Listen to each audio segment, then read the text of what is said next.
உலகெங்கும் வாழும் அன்பான தமிழுள்ளங்களுக்கு அநேக கோடி வணக்கங்கள். நல்ல நேரம் நிகழ்ச்சியூடாக நல்லதே நினைப்போம், நல்லதே நடக்கும், நலமாயிருப்போம். இன்றைய தினம் 23ஆம் தேதி 4ஆம் மாதம் 2025 புதன்கிழமை. விசுவாவசு வருடம் சித்திரை மாதம் 10ஆம் நாள். தசமி திதி, அவிட்ட நட்சத்திரம், மரண யோகம். இன்றைய தினம் ராகு காலம் 12 மணி முதல் 1:30 மணி வரை. இன்றைய தினம் யமகண்டம் 7:30 மணி முதல் 9 மணி வரை. இன்றைய தினம் நல்ல நேரம் 4:30 மணி முதல் 6 மணி வரை. இன்றைய தினம் சந்திராஷ்டமம். ஆயில்ய நட்சத்திரக்காரர்களுக்கு சந்திராஷ்டமம். என்ன நேர்களே, வாருங்கள் இனி இன்றைய தினத்திற்கான ராசி பலன்களை பார்க்கலாம்.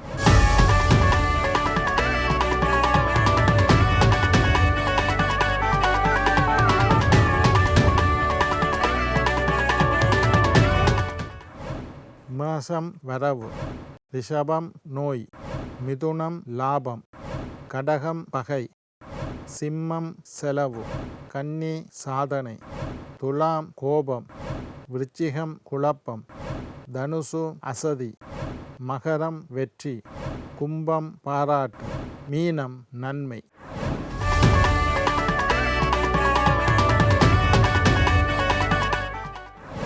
ஆன்மீக தகவல் பகுதியில் தொடர்ந்து உங்களை சந்தித்து வருவதில் மட்டற்ற மகிழ்ச்சி அடைகின்றேன். ஒவ்வொரு நாளும் ஒவ்வொரு புதிய அற்புதமான ஆன்மீக தகவல்களை உங்களோட பகிர்ந்து கொண்டு இருக்கிறேன். அந்த வகையில் இன்றைய தினமும் சில நல்ல விஷயங்களை உங்களோட பகிர்ந்து கொள்ளலாம் என்று காத்திருக்கிறேன்.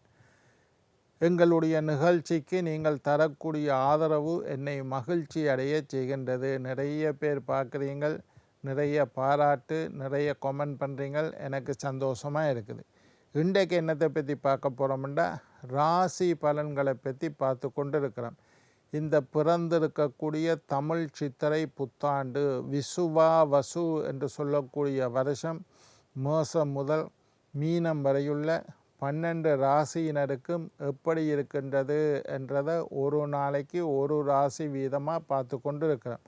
அந்த வகையில் இன்றைய தினம் தனுசு ராசி அன்பர்களே, தனுசு ராசிக்காரர்களுக்கு இந்த பிறந்திருக்கக்கூடிய விசுவாவசு என்று சொல்லக்கூடிய தமிழ் சித்திரை புத்தாண்டு எப்படி இருக்க போகின்றது என்பதை பற்றி பார்க்குறோம். தனுசு ராசி அன்பர்களே, தனுசு ராசிக்காரர்களுக்கு குரு பகவான் 7வது வீட்டில் சஞ்சாரம் செய்ய இருக்கின்றார். சனீஸ்வரன் அர்த்தாஷ்டம சனி என்று சஞ்சாரம் செஞ்சு கொண்டு இருக்கிறார். அப்போ 2 விஷயத்தை பார்க்குறோம். ஒன்று, சனி அவ்வளவு சரியில்லை, குரு நல்ல இடத்துல இருக்கிறார். ஒரு கிரகத்தினால சற்று தீமையான பலன்களும் இன்னொரு கிரகத்தினால மிக நன்மையான பலன்களும் நடக்கிறதுனால தனுசு ராசிக்காரர்களுக்கு மத்தியமமான பலன், நன்மையும் தீமையும் கலந்த பலன்களே நடைபெறும். குரு 7க்கு வந்தால் சுப காரியங்கள் நடக்கும். திருமணமாக இருந்தால் திருமணம் நடக்கும், அல்லது பிள்ளைகள் வயசுக்கு வந்து அந்த சடங்கு செய்வீங்கள், அல்லது வீடு குடிபூரல் செய்வீர்கள். ஏதோ ஒரு மங்களகரமான காரியங்கள், கோயிலுக்கு போகிறது, அங்கே போய் உபயங்களை பொருட்படுத்தி செய்கிறது, திருவிழாக்குள்ள பங்கு பெற்றது, ஆன்மீக பணிகளில் ஈடுபடுறது, திருப்பணி வேலைகள் செய்கிறது, இந்த மாதிரியான ஆன்மீகம் சம்பந்தமான நல்ல காரியங்கள், மங்களகரமான காரியங்கள், சுப காரியங்கள் எல்லாம் குரு 7ல் வந்தால் நடக்கும். திருமணம் ஆகாதோர்க்கு திருமணம் நடக்கிற வேறு எங்கே குரு 12 வருஷத்துக்கு ஒருக்காத்தான் உங்களோட ராசிக்கு 7வது வீட்டில் குரு வருவார். குரு மட்டும் 7க்கு வந்துட்டதாக இருந்தால் உங்களோட ஜாதகத்தில் நாகதோஷத்தினால இந்த பிள்ளைக்கு திருமணம் நடக்கலையா, மாங்கல்ய தோஷத்தினால இந்த பிள்ளைக்கு திருமணம் நடக்கலையா, களத்திர தோஷத்தினால என்னுடைய பிள்ளைக்கு திருமணம் நடக்கலையா, பித்ரு தோஷத்தினால இந்த பிள்ளைக்கு திருமணம், என்ன தோஷம் உங்களோட ஜாதகத்தில் இருந்தாலும், நாகதோஷமாக இருக்கலாம், செவ்வாய் தோஷமாக இருக்கலாம், மாங்கல்ய தோஷமாக இருக்கலாம், களத்திர 7ல் குரு வந்தால் திருமணம் நடக்கும். இந்த தோஷங்கள் இருக்கிறதுனால திருமணமே நடக்காமல் போகிறதில்லை. சில பேருக்கு நடக்கலைன்னு சொன்னீங்கன்னா அதுக்கு ஜாதகம் காரணம் அல்ல. அவர்கள் வீம்பு தனத்தில் திருமணம் சில பேரை நான் பார்த்துருக்கேன். 39 வயசாச்சு, 42 வயசாச்சு, திருமணம் நடக்கலை. ஜாதகத்தை அப்போ ஜாதகத்தில் எல்லாம் சரியாகத்தான் இருக்குது. வீம்பு தனத்தில் செய்ய மாட்டேன்னு இருந்தால் ஒன்றும் செய்யலை. சில பேர் அப்படி இருக்கணும். இது ஜாதகத்துக்கு அப்பால்பட்ட சில விஷயங்கள். அதுக்கும் ஒரு ஜாதகம் ஒரு இருக்குது. வேலை பிடிவாதத்துக்கும் ஜாதகம் இருக்குது. ஆனால் சாதாரணமாக திருமணம் நடக்கணும்னு நீங்கள் ஆசைப்பட்டு அப்பா அம்மாவுக்கு விருப்பம், எனக்கு விருப்பம், எல்லாம் நடக்கணும், ஆனால் இந்த தோஷத்தினால் நடக்கலைன்னா 7ல் குரு வந்தால் திருமணத்துக்குண்டான சூப்பர் காரம் 7ல் குரு, திருமணம் நடக்கும். வீடு வாகனம் வாங்கக்கூடிய யோகம் சனி 4ல் இருந்தாலும் வீடு வாகன யோகம் உண்டு. சொந்தமாக வீடு வாங்கணும்னு ஆசைப்படக்கூடியவர்கள் 7ல் குரு இருக்கக்குள்ளே வாங்கலாம். வாடகை வீட்டில் இருக்கிறார்கள் சொந்த வீட்டுக்கு போயிடும். சொந்த வீட்டில் இருக்கிறார்கள் அதை விட பெரிய வீட்டுக்கு போயிடும். சின்ன வீடு ஒன்று இருக்கையா, சிங்கிள் பெட்ரூமில் ஒரு வீடு, அதை விற்றுட்டு நான் 3 பெட்ரூம் வீடு தாராளமாக வாங்கலாம். கீழ் வீட்டில் இருக்கணும் ஐயா, மேலுக்கு ஒரு மாடி வீடு கட்ட போகிறோம், தாராளமாக கட்டலாம். இதெல்லாம் வாகனம் வாங்க போகிறோம், இருக்கிற ஆட்டோவை விற்றுட்டு கார் வாங்க போகிறோம் ஐயா, பைக்கை விற்றுட்டு ஆட்டோ வாங்க போகிறோம், சின்ன காரை விற்றுட்டு பெரிய கார் வாங்க போகிறோம், காரை விற்றுட்டு ஜீப் வாங்க போகிறோம். இதெல்லாம் செய்கிற வீடு வாகன யோகம் உருவாகும். ஆடை ஆபரண சேர்க்கையும் உருவாக வாய்ப்புண்டு. 7ல் குரு இருந்தால் நகை வாங்கி கொள்ளுங்கோ. நகை பெரிய முதலீடு. நகையை வாங்கி கொண்டுங்க, அவசரத்துக்கு அடகு வச்சு செலவு செஞ்சு கொள்ளலாம், ஆபரணமாக அணிஞ்சு கொள்ளலாம், அது ஒரு சொத்தாக சேர்த்து கொள்ளலாம். நகை வாங்கிறதுக்கு ஆபரணங்கள் வாங்கலாம். ஆடை ஆபரண சேர்க்கை உண்டு. தடைப்பட்ட நல்ல காரியங்கள் எல்லாம் நடக்கும். திருமணத்தில் தடை இருந்துச்சு, 7ல் குரு வந்துட்டு திருமணம் நடக்கும். வீடு வாங்கிறதுல தடை இருந்துச்சு, வீடு வாங்கி கிரகப்பிரவேசம் செய்ய போகின்றீர்கள். வாகனம் வாங்க தடையாக இருக்குது, வாகனம் வாங்கலாம். தடைப்பட்ட நல்ல காரியங்கள் எல்லாம் நடக்கும். மகளுக்கு 12 வயசாச்சு, இன்னும் வயசுக்கு வரல, குரு 7 வயசுக்கு வந்துடுவா. உடல் பயிற்சி முக்கியம். அதை அர்த்தாஷ்டம சனி பாதிப்பை ஏற்படுத்தும். அர்த்த அஷ்டம சனி என்றா என்னண்டா, அர்த்தம் என்றா பாதின்ற அர்த்தம், அஷ்டம சனின்னா 8ல் சனின்ற அர்த்தம். 8ல் பாதி 4ல் சனி வந்தால் அர்த்த அஷ்டம சனி, அர்த்தாஷ்டம சனி. சனி 4ல் இருக்கிறது கூடாது.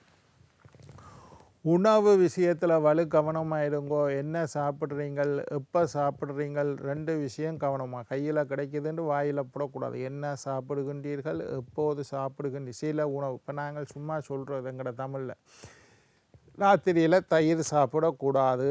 இதவும் நல்லா தயிரை வெளுத்து விட்டுட்டு பிறகு வயிற்று வலின்னு கஷ்டப்படக்கூடாது. ராத்திரியில் கீரை சாப்பிடக்கூடாது. இப்படி சில விஷயங்கள் இருக்குது. அதனால் என்ன உண்ணுகின்றீர்கள், எப்போது உண்கின்றீர்கள் என்றதை கொஞ்சம் உணவு விஷயத்தில் கவனமாக இருக்கும்.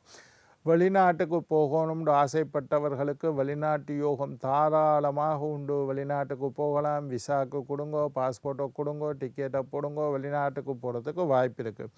தாய் தந்தை ஆரோக்கியம். அர்த்தாஷ்டம சனி வந்தால் தாயின் ஆரோக்கியத்தில் வலு கவனமாக இருங்கோ. தாய் தந்தையின் ஆரோக்கியத்தில் கவனமாக இருங்கோ. அம்மாவுக்கு தேவைப்பட்ட உடல் பரிசோதனைகளை செய்து கொடுங்கள். மருந்து மாத்திரைகளை எடுத்து கொடுங்க. அம்மாவை கொண்டே டாக்டர்கிட்ட காட்டுங்க. அம்மாவின் உடல்நிலை குறிப்பாக பாதிக்கப்பட வாய்ப்புண்டு.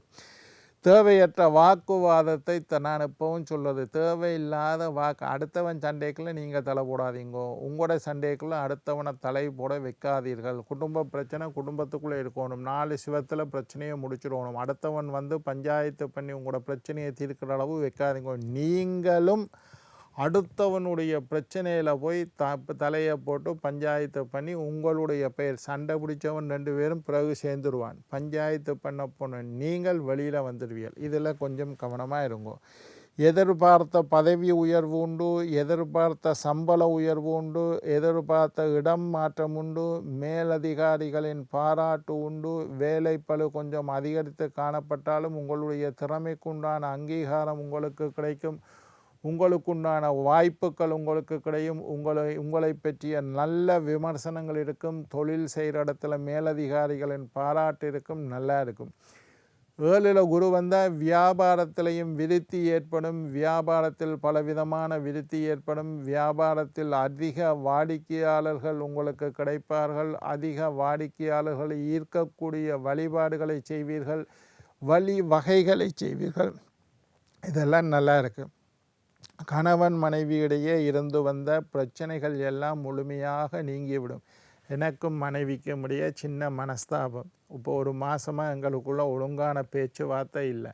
என்னை பார்த்தா அவன் மூஞ்சி ஏற்றி கொண்டு இருப்பான், அவவை பார்த்தா நான் மூஞ்சித்தோம். ஒரு சின்ன மனஸ்தாபம். என்ன பிரச்சனை, யார் விட்டு கொடுக்கறதுன்றதில் ஒரு பிரச்சனை இருக்குது. சின்ன இதெல்லாம் நீங்கக்கூடிய காலமாக, கணவன் மனைவியை புரிந்து கொள்ளக்கூடிய காலமாக, மனைவி கணவனை புரிந்து கொள்ளக்கூடிய காலமாக, 2 பேருக்கும் இடையே அந்யோன்ய நட்பு ஏற்படக்கூடிய காலமாக, கணவன் மனைவியிடையே இருந்து வந்த கருத்து, ஐயா டைவர்ஸ் மட்டும் போச்சு ஐயா, கோவிச்சுட்டு அம்மா வீட்டுக்கு போயிட்டா, டைவர்ஸ் மட்டும் போயிட்டுது, அதில் இருந்து கூட திரும்பி சேர்ந்து வாழக்கூடிய காலமாக தனுசு ராசிக்காரர்களுக்கு இப்போ பிரச்சனைகளை பேசி தீர்த்து கொள்ளுங்க. பிரிவு என்பது முடிவு அல்ல, சேர்ந்து வாழ்கிறது தான் வாழ்க்கை. பிரிகிறதுக்கு பேர் வாழ்க்கை இல்லை, சேர்ந்து வாழ்வது தான் வாழ்க்கை. கணவனை மனைவியும் மனைவியை கணவனும் புரிந்து கொண்டு சேர்ந்து வாழ்வதற்கு முயற்சி எடுக்கக்கூடிய அற்புதமான காலம். குரு 7 நினைக்குது, உங்களை சேர்த்து வைப்பார். சேர்ந்து தனுசு ராசிக்காரர்கள் முயற்சி எடுங்க.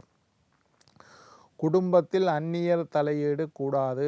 நான் முதலே சொன்னேன், அந்நியர் விஷயத்தில் நீங்களும் தலையிடாதீங்க, உங்களோட விஷயத்தில் அந்நியரை தலையிட அனுமதி செய்யாதீர்கள். ஆஞ்சநேயர் தனுசு ராசிக்காரர்கள் மேலும் பலவிதமான நன்மைகள் கிடைக்க வேண்டுமாக இருந்தால் ஆஞ்சநேயரை வழிபாடு செய்யுங்கள். ஆஞ்சநேய பாடலானனும் காஞ்சனார்த்தி கமனீய விக்கிரகம் பாரிஜால தருமூலவாசினியும் பாவயாமி பவமான நந்தனம் யத்ர யத்ர ரகுநாத கீர்த்தனம் தத்ர தத்ர கிருதமஸ்தகாஞ்சலியும் பாஸ்பவாமி பரிபூர்ணலோச்சனம் பாவயாமி பவமான நந்தனம். ஆஞ்சநேயரை சரணாகதி அடையுங்கள். தனுசு ராசிக்காரர்களுக்கு மேலும் பல நன்மைகள் உருவாகும். என்ன நேர்களே, நாளை மற்றொரு ராசியுடன் உங்களை சந்திக்கும் வரை உங்களிடம் விடைபெறுவது உங்கள் ஜோதிட சித்தர் டாக்டர் ராஜராஜ குருக்கள்.